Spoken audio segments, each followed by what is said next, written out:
Yo, what's going on? It's your boy Lisomutupi. We're back on my YouTube channel. Thank you so much for showing up and thank you so much for making it up on today's topic where we're gonna be speaking about the difference between the forex market and the stock market.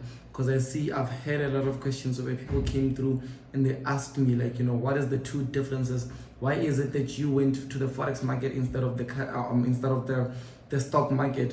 And a lot of questions that actually literally came through with this topic that I decided to make a YouTube video, and I've actually made up a slideshow where I'll be jumping into specific points that are going to help you see a much more clearer and deeper insights or understanding of how these two markets work and which one is best for you. But I understand that most of you guys are already on the FX market, but we'll also speak about the stock so you can know if it's something that you'd love to get into or not, because I've also been involved in the stock market for a while, and I also want to share my personal story about it. Before we get into that, I did speak about the giveaway. On each and every video that I'll be uploading, I'm doing a giveaway, and today's winner is D Forex. So D Forex actually did say that thank you for sharing such information. Others do search for this. I've seen you growing from driving that Polo till today. I'm 40 and I look up to you. It hasn't been easy, but when I look at you, I also believe that it's possible for me. I never thought of crypto, but you've opened my eyes. Thank you so much. On the previous video that we spoke about, and the reason I personally chose this is because he's 40, he still looks up. Doesn't say that this guy is young, he doesn't have that. But on top of that, guys, this person, you can see that he's saying that it hasn't been easy, but he still has that belief that it's possible for him to make it through. So for him to show you that, for me to show you that actually, D, I believe in you. You are getting the Forex, you're getting the road to 100 million, the journey to 100 million book for free without anything. All you have to do is just send through your email on the comment section, like I did say, all your numbers, and then I'll contact you, and then I'll ask for your address, send it through, and you'll get it within the next 3 days. So you are the lucky winner. And guys, if you are also one of those people that would love to, that you're asking yourself, how did I become the winner? We are doing giveaway on each and every single video, whereby all you have to do is comment, subscribe. Obviously, the first thing is subscribe, to like the video that I posted, comment of what is that important thing that you took away from what I had shared on that specific video. I don't want you to just comment, like and subscribe. Anyone can do that. I want you to comment with what you took, because I want the person that wins should be a person that actually watched that video, you understand? So that's the best way that I can deal with this. But let's get straight to today's topic. I've got a beautiful presentation that I've presented here, so let's get straight to it. The difference between the different markets of which is best, stock market versus the forex market. So let us start off first with the forex market. I'll speak of some of the insights that I see with the with the stock market, and then you can decide on which one you think you should go with or you should go for. Okay, so what are stock or shares? It's a part or percentage of a company you are able to buy. You become the owner of that percentage, and you have the right to receive the equivalent percentage of what you have invested when the company makes a profit. So it's a part, you're actually buying a part, or you're buying a percentage of a company, you understand? So that is what stocks or shares are. You're buying a percentage, or you're buying a stock, a share, or a percentage of that company.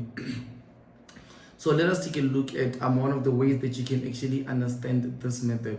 So let's say, for instance, I've got one lucky person which I decided to use as today's topic, which is Lucia. She's always just pulling through comment sections, doing all those things. I believe that you're gonna be one of those lucky winners of the book if you haven't bought the book already, because I believe you've got it. But Lucia started a company named Forex Chasers, let's say, for instance, and in order for her to reach her goals, she needs a startup capital of $1 million. So she needs $1 million for production, workers, tax, and other operating costs. So for her to actually get to a goal, in order of the company to run, she needs $1 million.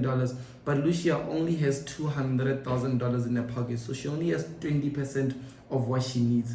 And she decides to take a company public by trying to sell to investors her idea. If investors like the idea, they decide to invest in the company in hoping to get returns. You understand? So she decides that she's going public, selling investors, so they buy into her idea and they can buy a percentage of a company.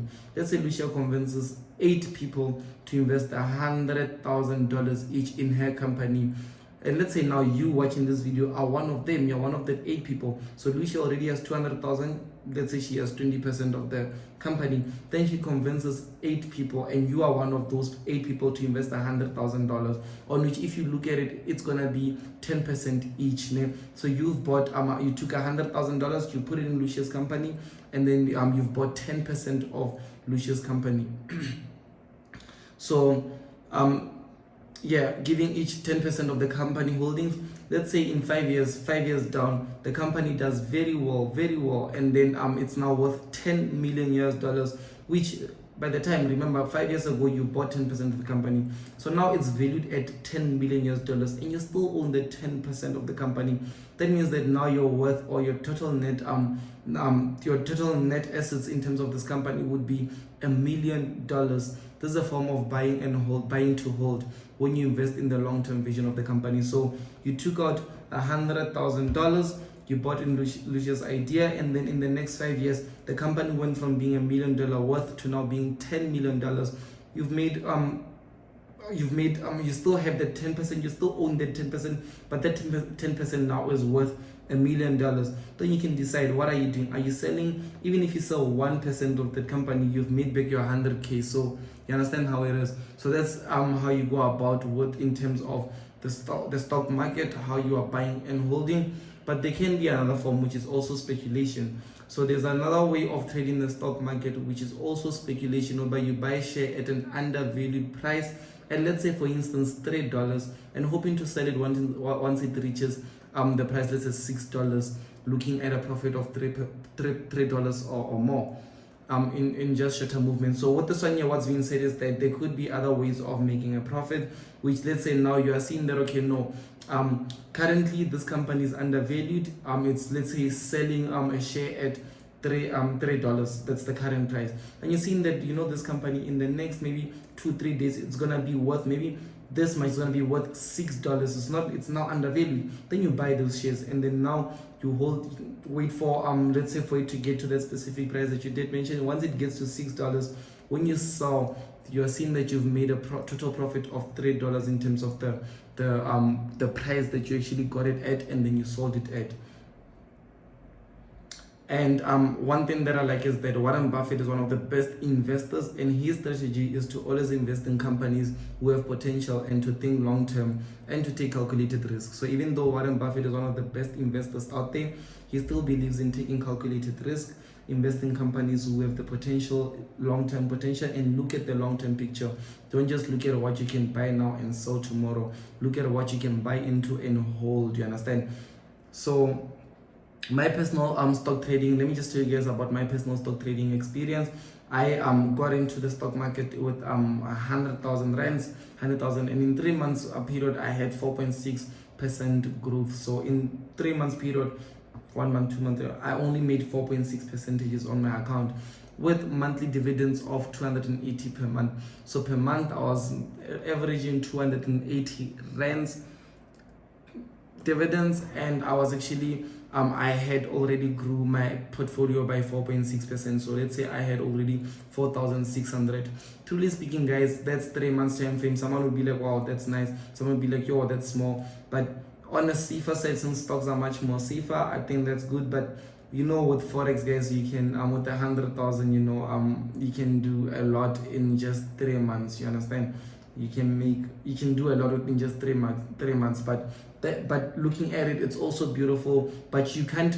The most important thing that the message that I want to raise out here is that if you are looking into whether you should you know, not even trade, like invest in the stock market to make substitute your income, your monthly income, it's not going to be a good idea, because you can't live off of 280,000 per month dividends that you're getting from stocks. You understand? So you're going to need a lot of capital in order to just make, you know, money to get by monthly. You understand? So that's something that I noticed in terms of the stock market. It's not a good way that you can start up with, but it's actually a good way of investing long term.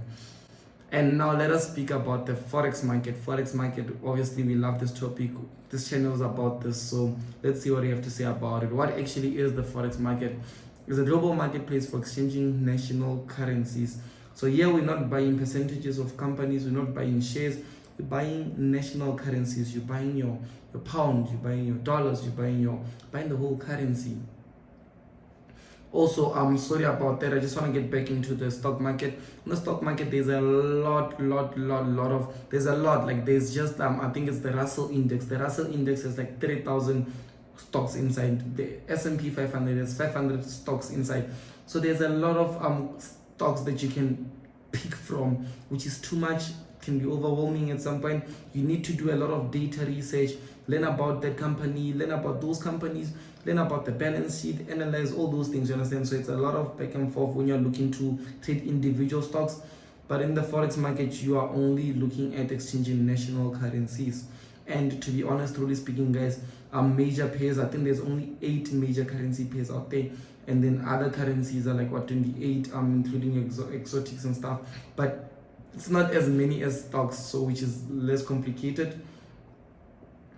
With the Forex market, you exchange your money to another currency. So the money that you currently have now, you exchange it to another currency. Let's say now you're looking at the Euro USD, which is currently trading at, I made a young mistake there, sorry about that. But for every 1 euro that you have, you're actually looking at the dollar being 1.1. You understand? So for every 1 euro that you have, you're looking at the dollar being 1.1. 1.1 dollars is equals to 1 euro. 1 euro is equals to $1.1 at that specific time. So when you speculate that the euro will gain value over the dollar and be, let's say, worth 1.5, you can buy the euro US dollar and sell it at a higher price for profit. You understand? So meaning that when you buy the euro USD now, when you buy, let's say you're buying with the dollar, you take that money, then you convert it into euros, and at that moment it's 1.1.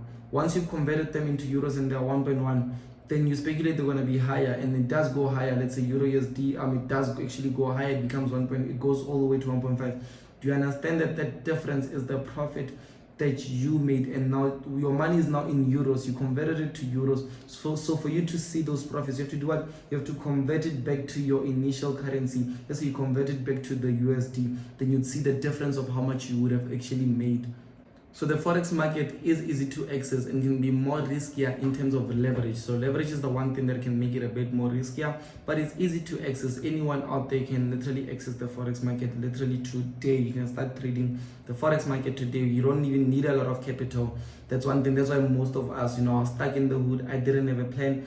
Forex market was my way out. And today, not saying that, I'm the best and stuff, but I'm in a different position, and I'm still going far. I was actually looking at other sports. I'm going far, and all thanks to the Forex market. They didn't say, oh, you need this much and 1, 2, 3. Already I'm in the hood, like I'm stuck. I don't have that much capital. When you tell me I need this much to invest, you're giving me stress, you understand? So the Forex market was my way out. So I believe that for most people, the Forex market can be the most easiest and the most accessible markets that you can get into with only $100. Remember, I'm the same person that started with only $22, but with only $100 and a leverage of 20:1, you can execute trades of $2,000 or even more depending on your leverage. So depending on how much your leverage is, you can get a much more bigger leverage, even though it's more riskier, but you can execute trades of $2,000 even though you haven't got that $2,000. That's something that I like. You don't need that much capital. That's why even with trading, you'd see people, instead of, like, let's say now with Lucia's example,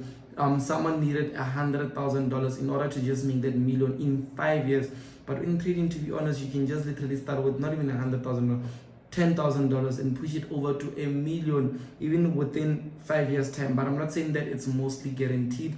Obviously it takes, like, a lot of back testing. It takes a lot of, like, you being able to know what you're doing in the markets and minimizing your risks in order to just grow your rewards. That's the only way you can achieve such results. Forex is also seen as an OTC, over-the-counter market, which means that the exchange is done by 2 parties. So meaning that you can sell, we are bidding against each other. So you are buying your lowest price, you are buying my highest price. So basically those are the buying and selling. So I'm buying the price that you are bidding low at, and understand. So it's moving back and forth just like that. So it's not something that you are buying a company, you're owning a share, you're doing. It's not like that. So yeah, it's done by 2 parties over the counter. And one thing that I like is that the Forex market is liquid, and it has a volume of 6.6 trillion traded daily. So the fact that it's liquid, meaning that you can never really run out of, like, it's the volume that's being traded in the markets. You can never really run out of volume. There can never be a time where they say that boom, there's no volume in the markets. There's no, each and every day the exchanges between parties, two parties, the buying and the selling parties, you and I, banks, retail, institutional traders, all those things that are going on a daily basis. We're looking at 6.6 trillion US dollars, which is a large amount of capital. So even you just by taking a small piece of it, like $100,000, that's something for you. Just by taking $1 million, something for you. That's just by taking $10 million, that's just a small portion of you, unlike you owning 10% of a company that has to do 1, 2, 3 and all those things in the span of 5 years. And you understand? So the forex market is liquid, so you can actually capitalize. There's no limits. You can capitalize as much as possible depending on the skills that you've been able to equip yourself with. That is the most important thing, equipping yourself with skill, because now you can be like, oh, I'm in love with the markets, I want to get in, I want to start as soon as possible. But you lose most of your money, because as much as all this information is shown here, it is still true out there that more than 80%, even 90% of people that actually do get started in the forex market lose their capital. And it's not because of the market is difficult, it's only because of the fact that those people haven't got the right skills, they haven't got the right knowledge.